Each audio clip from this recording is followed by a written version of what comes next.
Civilization by Clive Bell. Dedication to Virginia Woolf. Dearest Virginia, if I do this essay the honor of dedication to you, it is not only, not chiefly, because by the spell of your name I might hope to charm my readers. Not that I should be ashamed to owe that or any other benefit to our friendship, but in truth my motive happens to be more honorable and more interesting. It is that you alone of my friends were in at the birth, and have followed the fortunes of this backward and ill-starred child. You alone know that it was the first conceived of all my brood, and that all the rest, except some collections of articles, have in a sense come out of it. Its conception dates from our nonage. You remember, Virginia, we were mostly socialists in those days.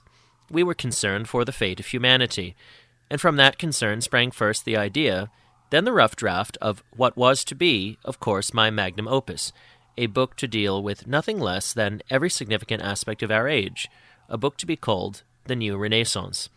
It was a childish fantasy, as I imagine Hood says somewhere, but childish as I was, I realized even then that to explain where we were, it would be necessary to demonstrate whence we had come.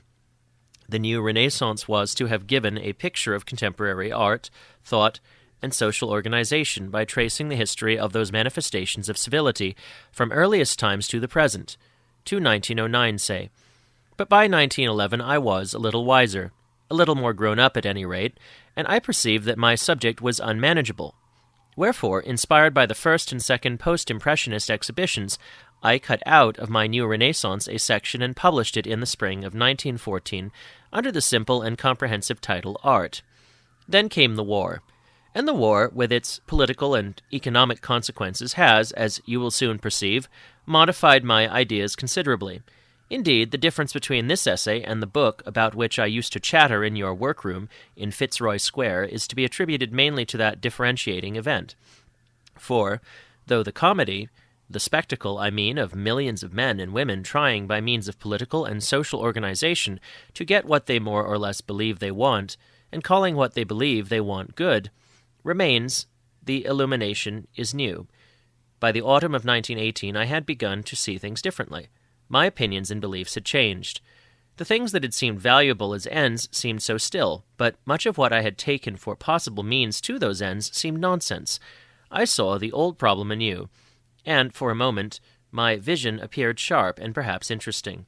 So that autumn I pulled out the dirty manuscript and began to rewrite.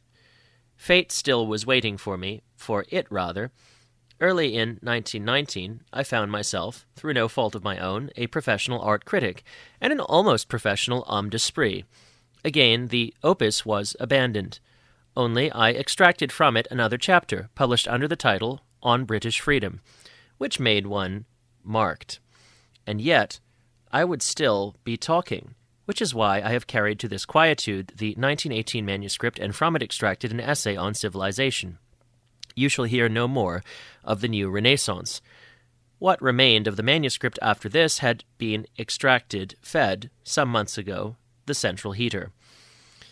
Here is the gist of the old familiar argument, modified by the war, and I think by nothing else. For since the war, the Russian Revolution and the Italian coup d'etat, nothing has happened, and I have read nothing, seriously, to alter my conception of civilization, or of the means by which it might be attained. Here are the paralipomena of my better thoughts and days, gathered together, unified, I hope, well bound, and printed certainly, and laid at your feet, dearest Virginia, by your affectionate friend, Clive Bell, Cassis, April 1927.